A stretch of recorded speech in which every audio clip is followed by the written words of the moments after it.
Tom Greene here at WLEW News here, sitting with Superintendent Brian Keim just after the ribbon cutting of the Legacy Center here at Elkton Pigeon Bayport Laker High School. Mr. Keim, this took a lot of blood, sweat, and tears, and quite a few projects to get this together. So tell me about how this all went through. Well, Tom, it was 3 years ago that we started conceptualizing what a project like this would look like. We had so many real needs, new roofs and flooring and parking lots. We needed renovations in some of our big spaces like our auditorium, our gymnasiums, our skilled trade center. And then we thought, there's some other things we don't maybe need as much, but we'd sure love to have something like a new athletic training center, And we were starting to see what some other high schools a little distance from here were proposing, and we thought, what if we could get all those things, the things we need, and maybe some of those things that we would just really like, all in the same package.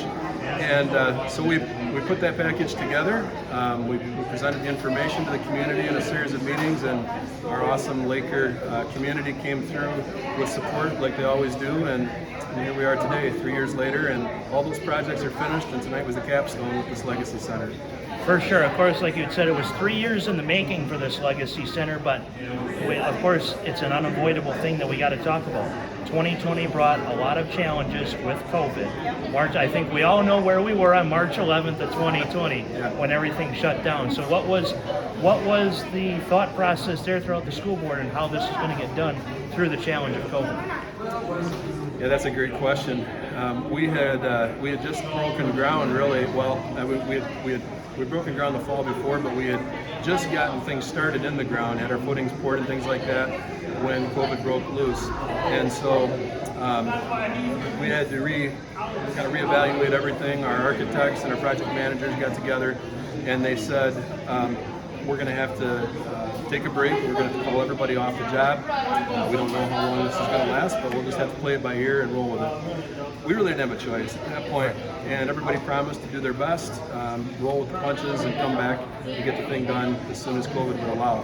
Turned out we were off for several months, and a lot of delays later because it was difficult to get labor to come back to the project. We had so many health department mandates and things like that to work through that have kept limited numbers of people in here to work and gather.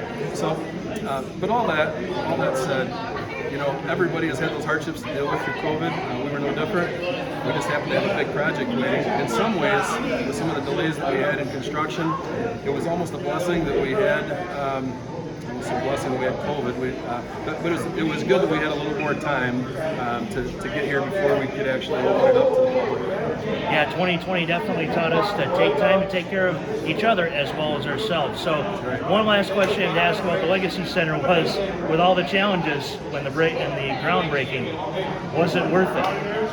Absolutely, 100%. We don't really understand or appreciate this gift that we've been given fully yet. But in the days ahead, we're going to have a lot of fun with this building. Our kids are going to love it. Our community is going to love it, and we can't wait to get started. For sure. Now, of course, those who are wondering, big into sports. I'm sure you've looked through my stuff and realized I'm big into sports. So Hunter Keim definitely had a good impact here at Laker Schools for sports. So now what is he doing now after he has left Laker Schools? Okay, well, Hunter is our second of 5 children, and he just finished his associate's degree in business. He's transferring to Saginaw Valley to continue toward his business administration degree. I graduated from there, so great school. Okay, go Cards. And Hunter has just had the opportunity to take on a youth pastor internship for the summer with Frankenmuth Bible Church, and he's pretty excited. Definitely. So one last thing, is there anything else you have to add?